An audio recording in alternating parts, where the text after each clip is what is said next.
Тарихта 1418 күн мен түн Ұлы Отан соғысы болып өтті. Фашистік Германия 1941 жылы 22 маусымда соғыс жарияламастан тұтқиылдан КСРО-ға шабуыл жасайды. Тарихта Ұлы Отан соғысындай қасіретті соғыс болған емес. Аталған қан майданда 27 миллионнан астам кеңес адамы қаза тапты. Оның ішінде 410 мыңы қазақстандықтар еді. Деректерге сүйенсек, 1945 жылдың 16 сәуірі мен 8 мамыр аралығында Берлин үшін шайқаста жаудың 93 дивизиясы талқандалып, 400 мың неміс жауынгері тұтқынға алынған. Берлин шайқасында қазақстандық лейтенант Рақымжан Қошқарбаев және қызыл әскер Григорий Булатов Рейхстагқа жеңіс туын тіккен екен. Соғыс қан майданына 15 мыңға жуық жезқазғандықтар шақырылып, олардың 8 мыңнан аса жауынгері туған жеріне қайтып оралмаған. Жезқазғандықтар Ұлы Отан соғысының барлық майдандарында жау тылында шайқасты. Европа елдерін азат етті. Берлинді алды. Вознаменование победоносного завершения Великой Отечественной войны советского народа установить, что 9 мая является днем всенародного торжества, праздником Победы.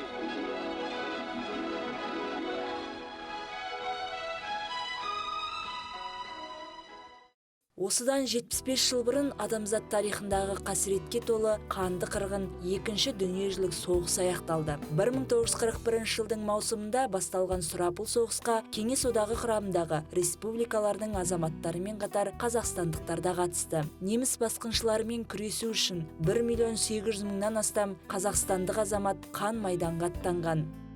Ал біздің Сәтбаев қаласынан 200-ден астам жауынгер өз еріктерімен соғысқа аттанып, ұлы жеңісті жақындатуға зор үлестерін қосқан. Олардың барлығы дерлік қазіргі таңда өмірден озған. Мұрағатта ақтарып, ардагерлеріміздің көзі тірісінде айтқан әңгімелерін назарларыңызға ұсынамыз.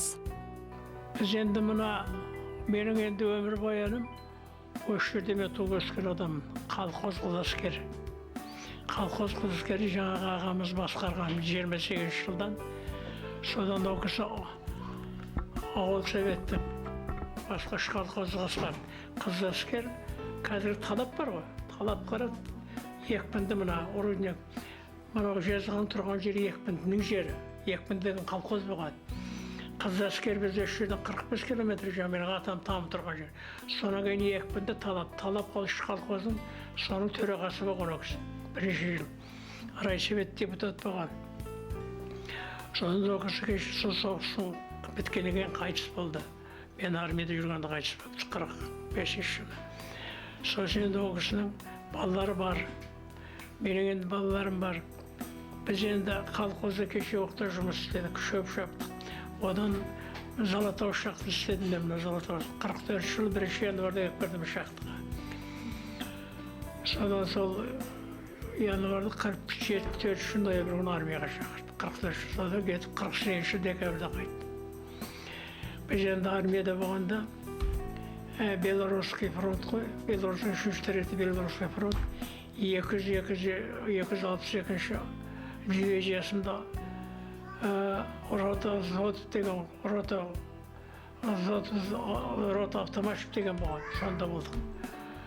Сонда сол жерде сол біз март айынан бастап Батыс Украина, Польша, содан өтіп, немістің жерінде Рейн деген өзеннің жағасына барғанда 9 майды естіртті бізге. Сол жерде 20 күндей тұрып, бері қарай қайттық. Бері қарай қайтып келгеннен кейін Украинада тұрдық. Украинада ептеп біз, менің командирім, мен помпомыздат болдым. Менің командирім Құрбанов деген түрікмен болды. 25 жігіт еді, тамаша. Соғыс ұлықсат етпейді маған, менің бірге жүресің, қай жүрмісің барды. Содан біз барып келіп тұрамыз жұмсаған жеріне. Содан бір күні подполковник қазақ жігіт келді. Фамилиясында барады. Училищеге, Алматыға, военный училище, біз 3 ай оқыдық қой курста. Соған келіп Алматыдан біздер бітірдік. Содан капитанға шейін служит еттік. қалғандар қалды. Менің әкешім барда әкемнің менен армиядан қайтқан жақсы көрді. Сосын мен сұранып ол уақытта мен істеп жазып, 1 жылдың ішінде сосын босаттым.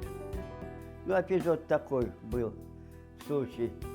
Это в 1944 году, где-то под май месяц, нас отправили отделение в Севастополь. Севастополь был еще занят немцами. Ну, нас избрали отделение, и старшина первой статьи у нас был шофер. Вот. Мы подъехали к границе, недалеко, по-видимому, под вечер. Нас переодели в военную форму, немецкую. Она еще занята была, Севастополь был занят немцами. Автоматы нам дали.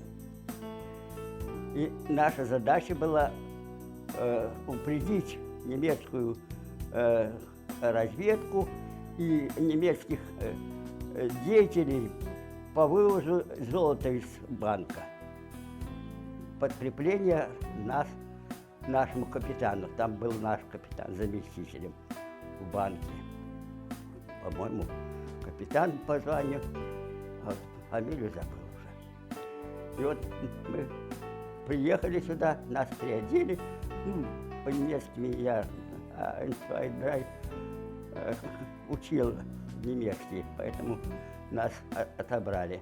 Первые дни, скажем, я скажу, что нас когда забрали, вот она, мы еще не знали, что такое сильная война. Видели, за горки лагеря были наши, вот он, как бомбили горки и все. Вот оно, ну, готовили нас на командиров младших. Вот, не успели пройти мы эту учебу, как нас отправили ночью. Мы не знали, думали, нас ночью все время по 2 раза поднимали тревогу. Мы не знали, что нас на передовую. Вот. Ну и на станцию погрузили, там по бомбежку попали. Вот она. Некоторым людям куриная слепота солдатам получилась. Вот она. Ну, она не знаю, от чего, от перепугу или от чего. Первый раз попали под бомбежку. Озеро было, спасло, что озеро рядом железной дороги отсвечивало ночью. И вот они все бомбу сбросили туда. И нас еще, как это, улетели сразу на передовую. Вот. Ну, там всякое бывало. Жеңіс күні халықтың бақыт пен қуаныштан төгілген көз жасы, жақындарын жоғалтқандар мен жандары жараланғандардың жазылмайтын жарасы, әрине ең бастысы соғыс қасіретінің енді ешқашан қайталанбайтындығына деген ұлы үміті. Біз отанды жаудан азат ету жолында, майдан даласында ажалмен арпалысқан, тылда бел жазбай еңбек етіп тер төккен, соғыстан соң елді қайта қалпына келтіруге ат салысқан әкелеріміздің, аналарымыздың жанқиярлық қажыр-қайратына тәнтіміз. Бұл күн біздің жалпы ортақ тағдырымызды айғақтайтын ұлы ерлік күні. Мен соғысқа білдім, әскерге шақырылдым 40 жылы. Сентябрьде, соғыстың алдынан 9 ай бұрын. Содан соғыстық, сол қай жерде, қалай жердің. Соның бәрі менің ойымда тұрса, есімде тұрса, мен бұндай болғанымды. Жыл сайын начальник етті.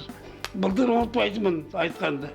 Мен ұмытып отырмын. В Татарстане родился в 1932 году. Хотели весной взять. Я работал помощником комбайнера, хлеб убирал. Вот. Весной не взяли, оставили, чтобы я до осени доработал. Доработал до осени. Забрали в армию. Вот. В армию забрали в чекисты. Чекистом стал там. Вот. Это госбезопасности. Уничтожали Западную Украину. Вот. Обучили нас как следует. Начали банду уничтожать.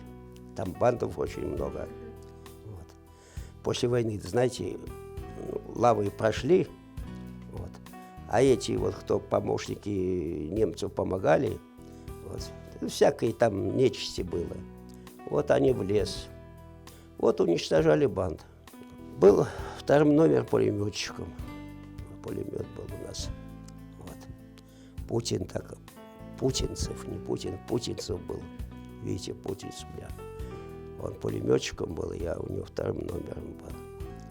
Вот так и воевали, уничтожали. Осында бүгінде қан майданда от кешкен бір ғана жауынгеріміз қалған. Ол Тоғай Дауылбаев. Ардагеріміз бүгінгі күні 97 жасқа аяқ басқан. Ғасыр жасаған ардагеріміздің 87 жасқа келген шағында арналардың біріне берген сұхбатын мұрағаттан іздеп отырып таптық. Сөзі анық, бойын түк ұстаған атамыз ашаршылық пен соғыста көрген қиын қыстау сәттерімен бөліскен екен. Ұлықтау районы Айыртауда тудым. Сол жерде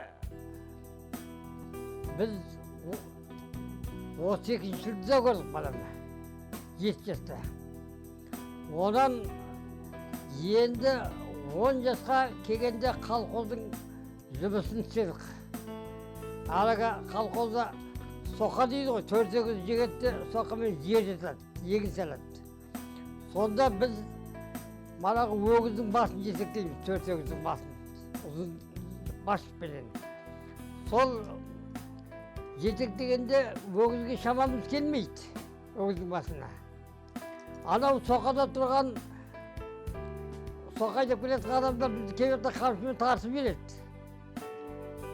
Ол уақытта бізде ішетін тамақ та жоқ.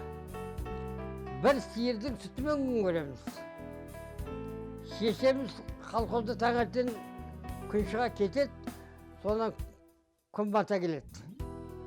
Сол бір сиырды сауып, соны ірімшік қып бітеді, соның қаймағын алады, майып, әйтеуір айранын үйтады. Сонымен күн көрдік біз колхозда, бала күнімізде. 23-ші полкада, 29-ші дивизияда служба еттім. Содан 4 рет жаралы болып, сол ең ақырғы жаралы болғанда, аяғымда жаралы болып, 2-ші группа инвалид болып қайттым. Содан елге келдім. Елге Саргинге совхозына келіп, сол жерде бір жыл болдым, содан кейін бір жылдан кейін Қарқаралы ауданына бір жылдық онда мал дәрігер дейтін бар.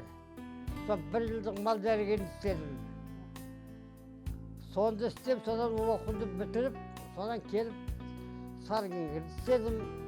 Онан келіп Айыртауды істедім. Айыртаудың Бозшыкөл дейтін алгөні бар. Сол алгөнде жұмыс істедім. Дәрігер бар, мал дәрігері бар. Содан енді біртіндеп енді қалаға келдім. Қай елге келдім деймін енді. Осы Үріндекке келдім. Ұлақта балаларым жетіп қалды. Сол балаларым жеткесін, әнілерім жетті. 4 ағайынды тұрмын. 4 ағайынды кейінгі әнілерім жетіп, содан 4-ші жерге кеп тұрдым. Сол 4-шіден осы Сәтбайға келдім кейін. Біздің барлық көріп отқан жұмақ, қазақ айтады ғой, жұмақ дейді. Біздің көріп отқан жұмағымыз осы. Міне, мынау соғыстан кейін үкімет бізді барлық жұмаққа отырғызып қойды қазір. Су керек, келешекті ойлау керек жастар. Келешекті ойлау керек. Біздің көргенімізді сендерге көрсетпесін. Алға қарай алып жүретін жастар. Біз үкіметімізге, мынау ел басқарып отқан азаматтарға айтар алғысымыз көп оларға. Айтады. Ұлы жеңісті жақындатқан батырларымызды құрметтеу бағытында жыл сайын 9 мамырда жеңіс күні аталып өтіп, дүркіреген той ұйымдастырылатын.